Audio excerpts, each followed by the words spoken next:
పాలగాలి మరియు పాల బుర్రె. ఒక పాలగాలి, తన పశువులను పాలించి, తన తల మీద మెరిసే పాల బుర్రెను బాగా సమతుల్యతగా పెట్టుకుని పొలాల మధ్యగా తిరిగి వస్తోంది. అత్తరేవా వస్తూ ఆమె మనసులో లెక్కలు వేస్తోంది. ఈ పాలను అమ్మితే మంచి డబ్బు వస్తుంది. ఆ డబ్బుతో వెన్నను కొంటాను. వెన్నను అమ్మి గుడ్లు కొంటాను. ఆ గుడ్లు మొలిచి కోడిపిల్లలు అవుతాయి. ఆ కోళ్లను అమ్మి నేను అందమైన దుస్తులు, కొత్త టోపీ కొంటాను. ఆమె కలలు కంటూ, ఆ దుస్తులు వేసుకుంటే నేను ఎంత అందంగా కనిపిస్తాను. అందరూ నన్ను చూసి ఆశ్చర్యపోతారు. కానీ నేనేమీ పట్టనట్టు ఇలా తల ఊపుతాను.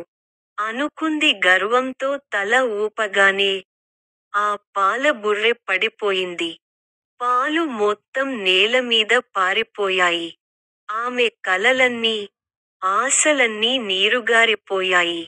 నీతి: గుడ్లు పుడకముందే కోళ్లను లెక్కించకూడదు.